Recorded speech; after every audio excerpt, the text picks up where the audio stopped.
Okay, we've got a Jayco Silverline caravan. I've just fitted this inverter. It's a Chinese one. It was only $275 delivered. 2000 watt continuous and 4000 watt surge power. It has a remote control. We've fitted it directly to the batteries in the van. That's the remote control. I've mounted it up near the kitchen and also put a separate power point in. As I say, I've wired it directly to the battery. We've got two 105 amp hour deep cycle batteries, and I just want to do a toaster check and see how it goes. We went down to Kmart and bought a cheap toaster. It's an Anko, A-N-K-O, two slice toaster. If you have a look underneath the bottom, it draws 700 watts, so it shouldn't be a problem at all. Okay, currently I haven't got the power in the van connected to 240. We're underneath a carport, so we've got no solar. The battery is at 13.4 volts currently, and the output is 2.8 volts.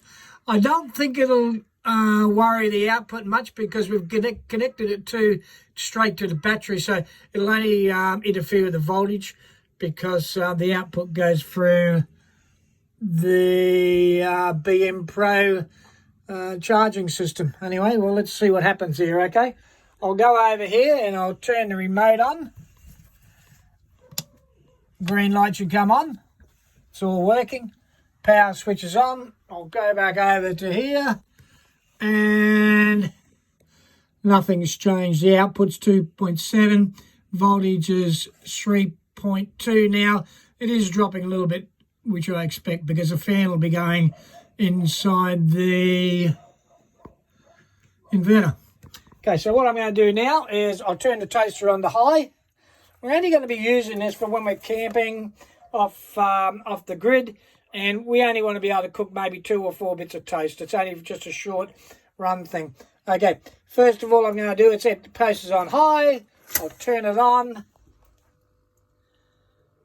Okay, you can see the elements heating up. So that's all fantastic. I didn't put any bread in there. But currently, if you have a look at the volts, the output hasn't changed, which I thought, but the voltage has dropped. It has dropped down to 12.2.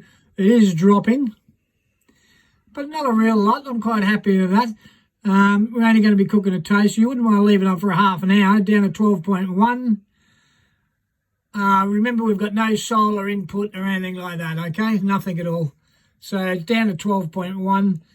Toast has been going for a couple of minutes now. I think that'll be heaps long enough to cook the toast.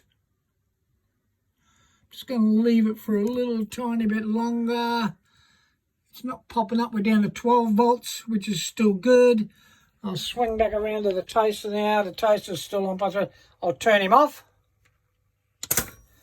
Toaster off. I'll go back up on here and let's see what happens to our volts. They should start going back up fairly quickly, but we've got no input. Yep, we've no input at all from 240 because it's not connected. We've got no solar panel coming in. We've got nothing at all. The voltage goes straight back up to 12.5, 12.6.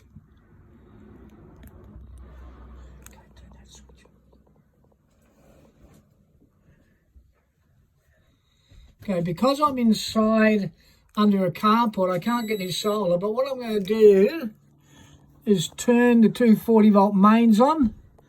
It's back on. We've got outputs of 2.7, battery, automatically.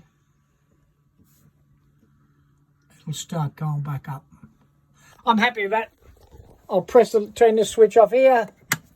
Turn this little switch off. The remote is off. Just to let you know, we've actually been using this for a while. The coffee machine, because I like the coffee in the morning.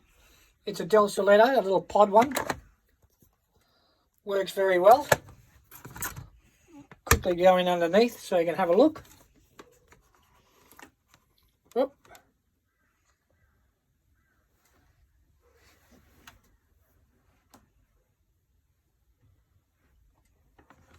Can't see underneath what the drawer is on that, but I've had a look at the specifications on the amplet, on the piece of paper, and it draws around about 700 watts as well. So we're quite happy. Hope you people are happy campers, and you don't need to spend a lot of money to get the right thing. You just can't rely on an inverter for hours. It's only a 5 or 10 minute thing in my configuration. Have fun. Bye.